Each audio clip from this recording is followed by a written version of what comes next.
Good afternoon. Good afternoon. Thank you so much for joining me. This is the podcast, The Endurance of Labor Laws.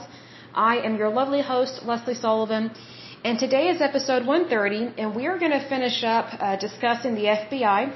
So this is part 4 of this one. So let's go ahead and get started. So today we're going to talk a little bit about the structure of the FBI in terms of their branches. They have several different branches within the FBI. So again, the FBI is a federal agency. And so within federal agencies, and this is across the board federal agencies, they have different divisions and different departments because they look into different things and they handle different responsibilities. But again, it is under one umbrella. It's very similar to the EPA, the Environmental Protection Agency, where you have one umbrella that deals with the environment, but then you have different types of issues that occur within the environment and things that they need to handle. So that's why you have different departments. It's the exact same thing within the FBI.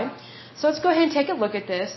The main branches of the FBI are FBI Intelligence Branch, the FBI National Security Branch, the FBI Criminal Cyber Response and Services Branch, the FBI Science and Technology Branch, the FBI Information and Technology Branch, and then the FBI Human Resources Branch. I can only imagine what it's like to work in the Human Resources Department of the FBI. I would imagine that would be very intense because human resources departments are usually not that pleasant just because of the nature of the job. That's just how it goes. So in terms of the FBI headquarters in Washington, D.C., we're going to discuss just briefly a little bit about the different branches within the FBI and what is underneath each umbrella within that category. So let's go ahead and start with the National Security Branch, also known as NSB, and again, this is headquartered in Washington, D.C. So the NSB handles Counterintelligence Division, it has Counterterrorism Division, it also has Weapons of Mass Destruction Directorate, whatever that means. They have High Value Detainee Interrogation Group, and they have a Terrorist Screening Center. The next branch is the Intelligence Branch. Under that is the Directorate of Intelligence, Office of Partner Engagement, and Office of Private Sector.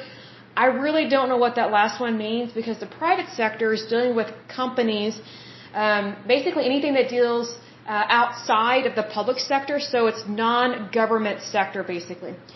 The next branch is the FBI Criminal Cyber Response and Services Branch. Their divisions within this are the Criminal Investigation Division, Cyber Division, Critical Incident Response Group, International Operation Division, and Victim Services Division. I'm not quite sure why there would be a Victim Services Division underneath the Cyber Response Branch, but again, I don't work for them. I don't know exactly what that means, but it's listed there. The next branch is the Science and Technology Branch, and under that, they have the Operational Technology Division, the Laboratory Division, and the Criminal Justice Information Services Division. Not quite sure what that means. They have other headquarter offices located elsewhere throughout the United States. So under the Information and Technology Branch, they have the IT Enterprise Services Division. They have the IT Applications and Data Division, the IT Infrastructure Division, the IT Management Division, and the IT Engineering Division. Then they have the IT Services Division. So basically anything to do with IT and technology, it's within this branch. So the next one is Human Resources Branch, and it has a Training Division, a Human Resources Division, and a Security Division. The next little subgroup is Administrative and Financial Management Support. Under that is listed Facilities and Logistics Services Division. I don't know what that means because when I think of logistics, I think of like the Army getting supplies, and you have someone work out the logistics, but this is completely different, so I'm not sure what that means. Then they have a Finance Division. They have a Records Management Division, a Resource Planning Office, and an Inspection Division. The next one is Specialized Support, and under this category they have the Office of Public Affairs, Office of Congressional Affairs, Office of the General Counsel, which is probably legal if I had to guess, Office of Equal Opportunity Affairs, then you have Office of Professional Responsibility, Office of the Ombudsman, I'm not sure what that means, Office of Integrity and Compliance. So in terms of the director, they do have an office of the director, and there's all these different jobs and subsets listed under that. So you have senior staff. Under senior staff, you have the deputy director, the associate deputy director, and the chief of staff. So you have 3 different positions there. Then you have the office of the director, and under that is the finance and facilities division, information management division, insider threat office, inspection division, office of the chief information officer, basically like the guru of IT, office of congressional affairs, office of equal employment opportunity affairs, office of the general counsel, again legal, office of integrity and compliance, office of the ombudsman, whatever that word is, office of professional responsibility, office of public affairs, and the resource planning office. So some of this it seems like they have duplicate positions, but I'm guessing it's not necessarily a duplicate. It's just that they have different offices located in different parts of the country. So they need to have management in charge of different things. So that way it's not just a free-for-all, basically. So in terms of the rank structure, I had no idea how the FBI ranked its agents, but let's take a look at this because it's really interesting. So in the FBI, you have field agents and then you have FBI management. Field agents, they start out as a new agent trainee, then they get promoted to special agent, then they move up to senior special agent. The next step is supervisory special agent, then assistant special agent in charge, also known as ASAC. Then you have special agent in charge. So you have assistant special agent in charge, then you have the special agent in charge. Next is FBI management. You have the deputy assistant director, the assistant director, the associate executive assistant director, the executive assistant director, associate deputy director, deputy chief of staff, and special counsel to the director, deputy director, and then director. So quite a few people within FBI management. So very interesting with that.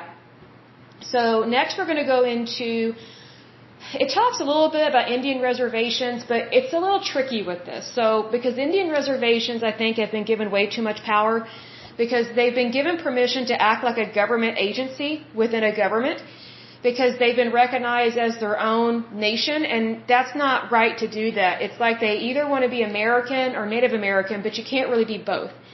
So it's one of those things, it's almost like they're being given dual citizenship, but they really don't respect America in the way that you would hope an American would. But it's just one of those things that the Indian reservations have not been run very well by the tribes, and so they do get a lot of money from the federal government. This is on top of them running casinos, making a lot of money off of people, and a whole lot of crimes go on with that, whether it's outside the casinos, like literally in the parking lot, or within the Indian tribe itself.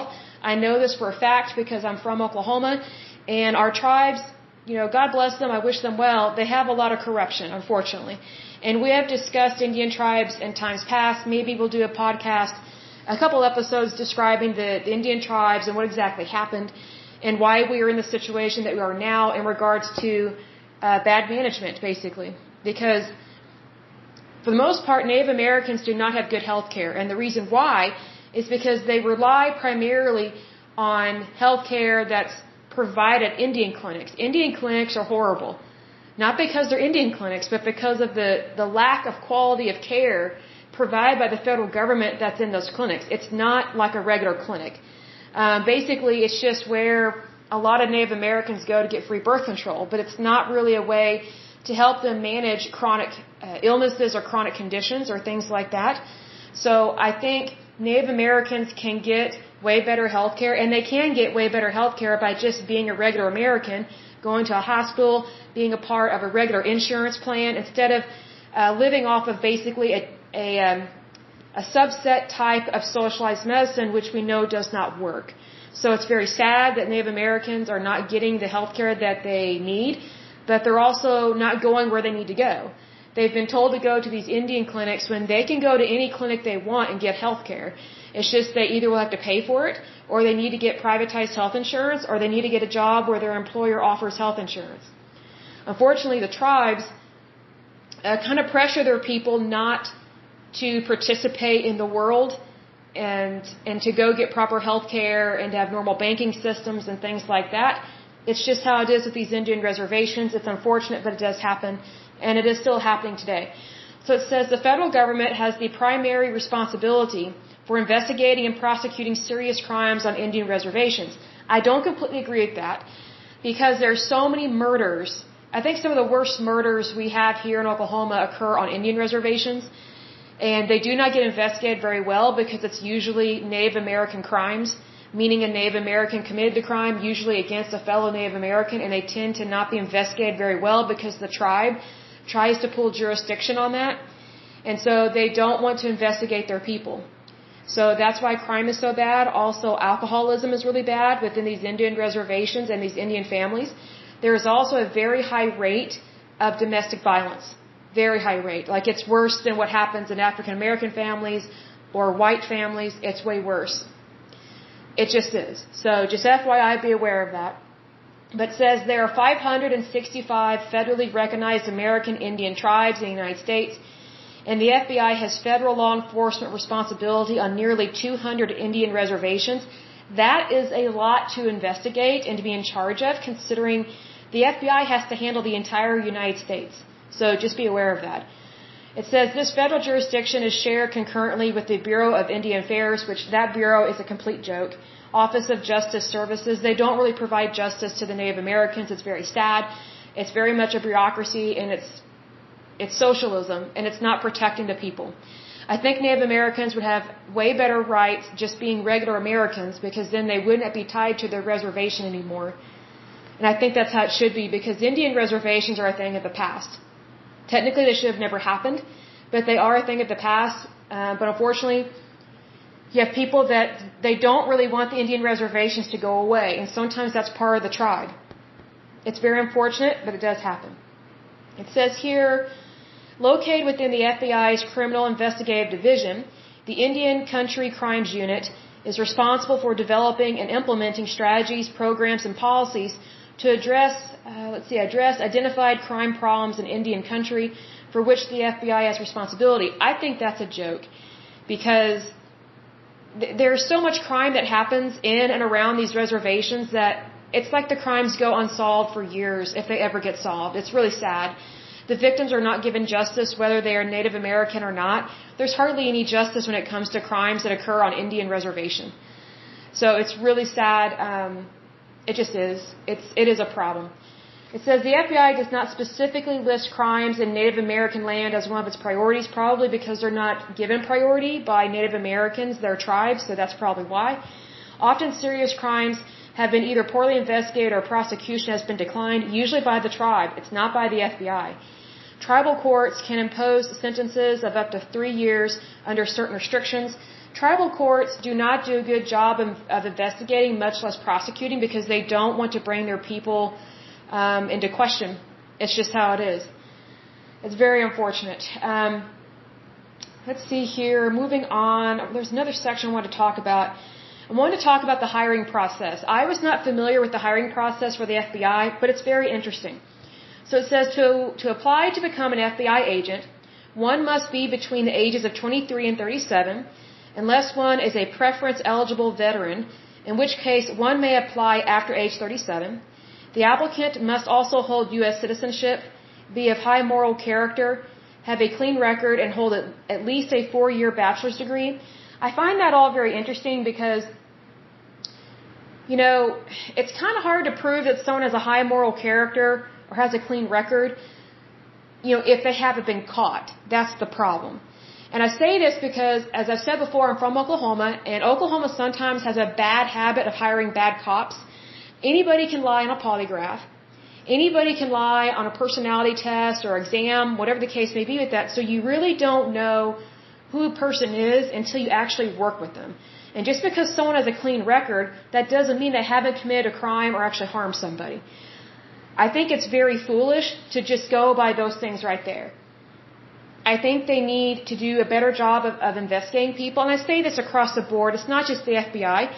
I think the FBI does a greater job and a better job of investigating people, kind of like deep diving into people's historical data in regards to those things. But I think across the board in regards to law enforcement, we need to do a better job of who we hire, and we need to do a better job of who we fire. Because whenever someone does something really bad, they need to be fired immediately. No administrative leave, no paid administrative leave. They need to be fired.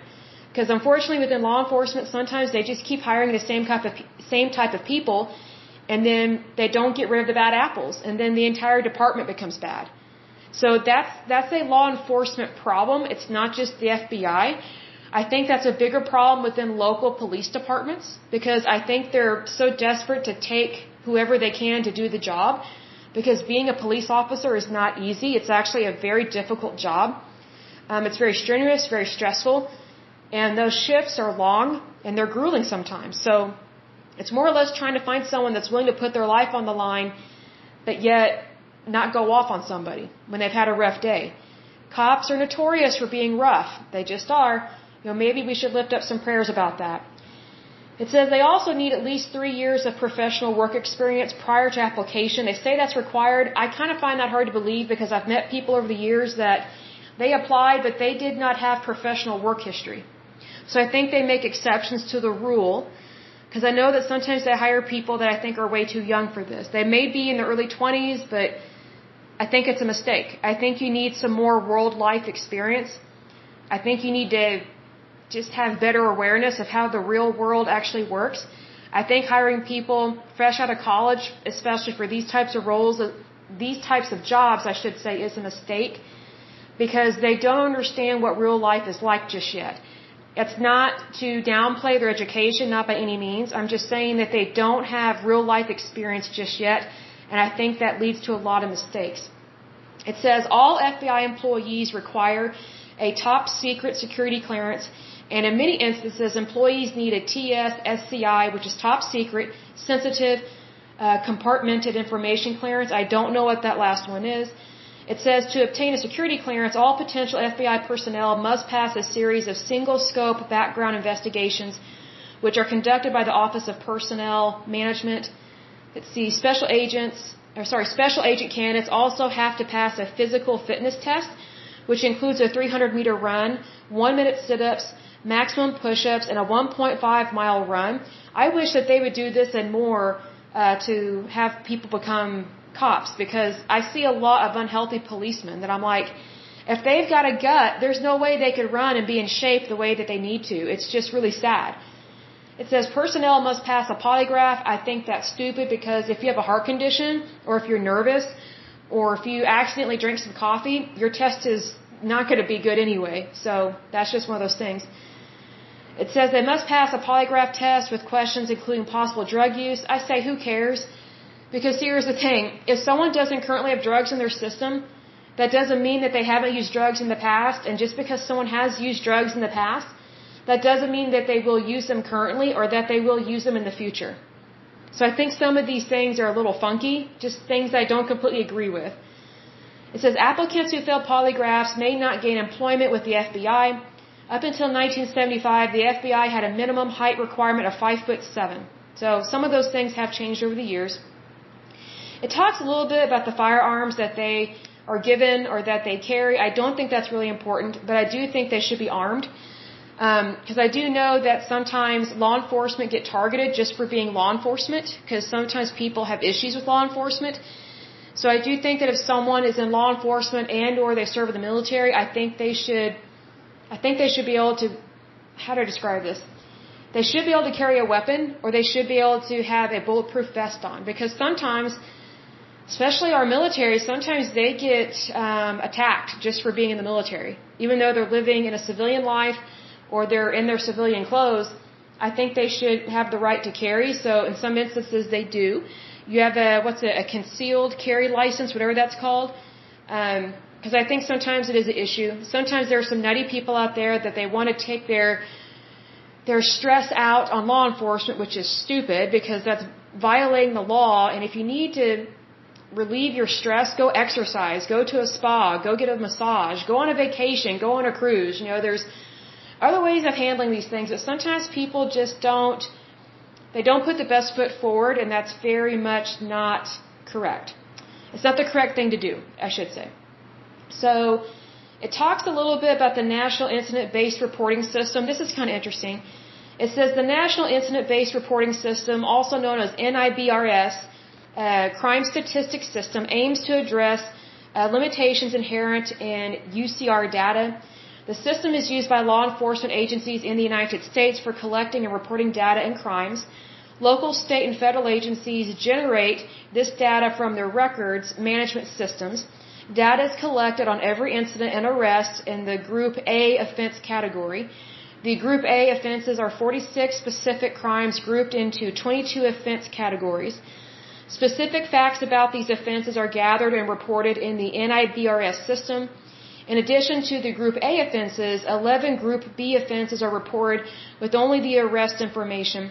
So what's interesting is that they collect all this stuff and they use it for statistical analysis. But what I want to say with this is that that's not a good way to prevent crime, I don't think, because people can be very unpredictable. People can be very fickle. So I think it's better to investigate crimes for what they are in that moment. You keep your data, investigate it.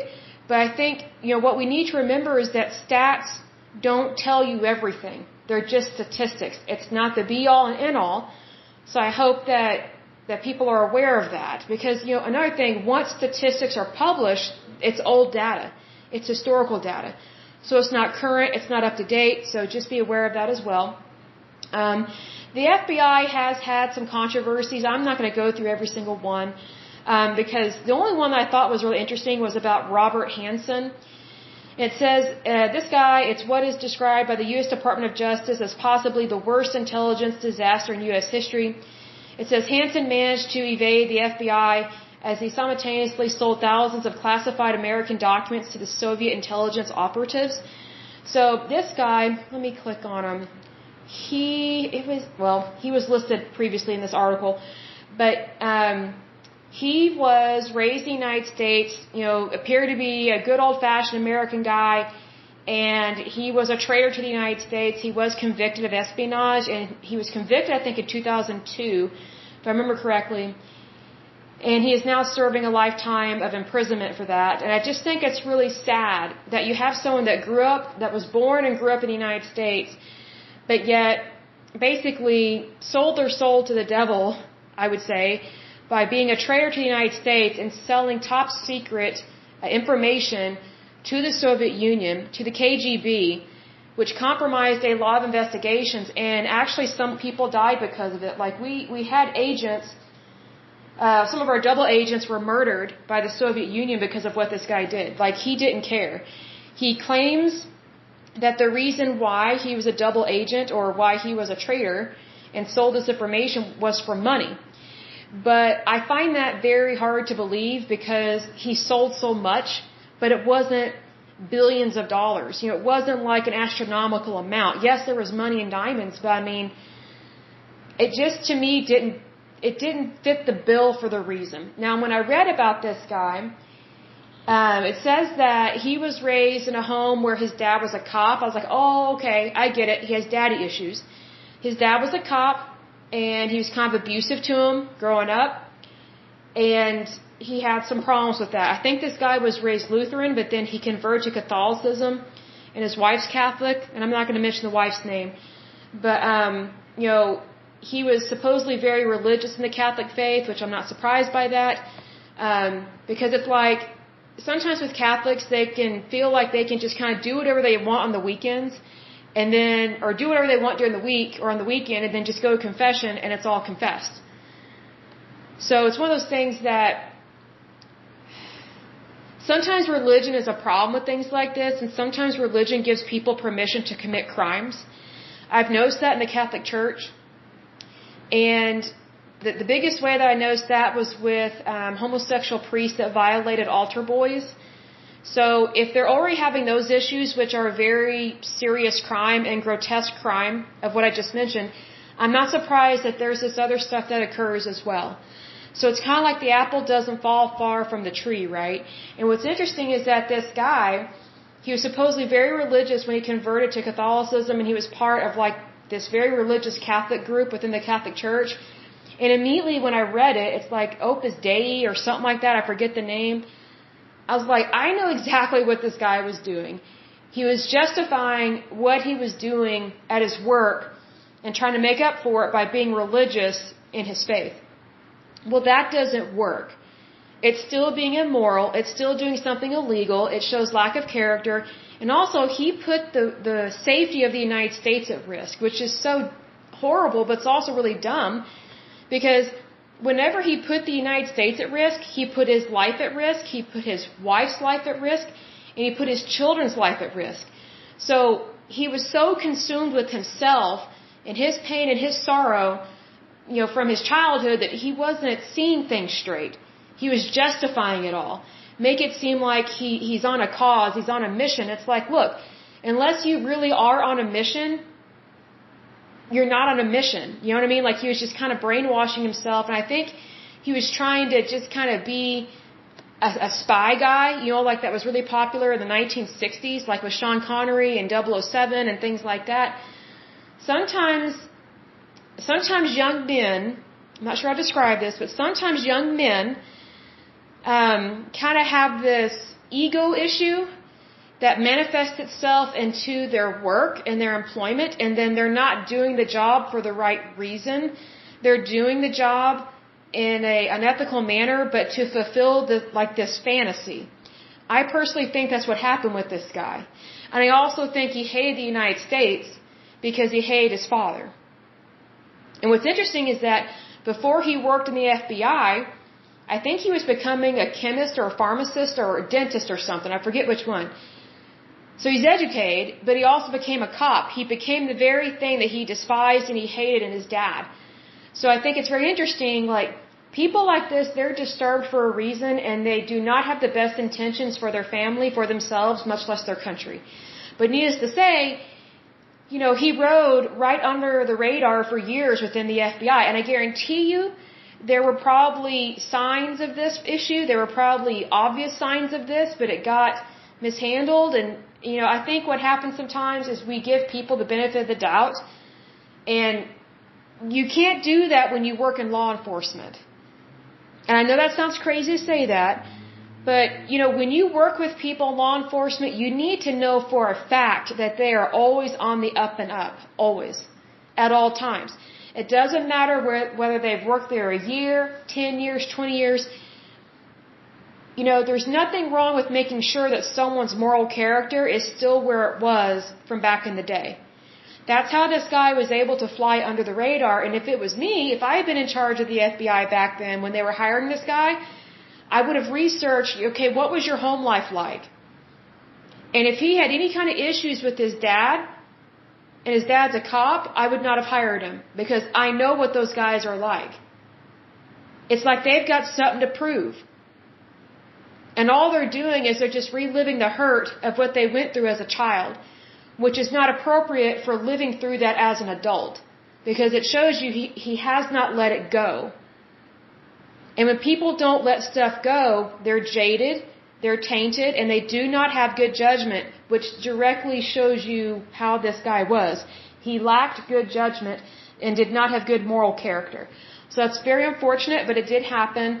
And needless to say, the FBI is taking the appropriate precautions going forward so they do not have spies like that, or people that turn on the United States. So I think we need to recognize that sometimes people do bad things. How to describe this? Sometimes people are going to do bad things regardless of how good your safety measures are, and there's always going to be someone that can slip through the cracks. This guy just happened to be extremely bad. Extremely bad.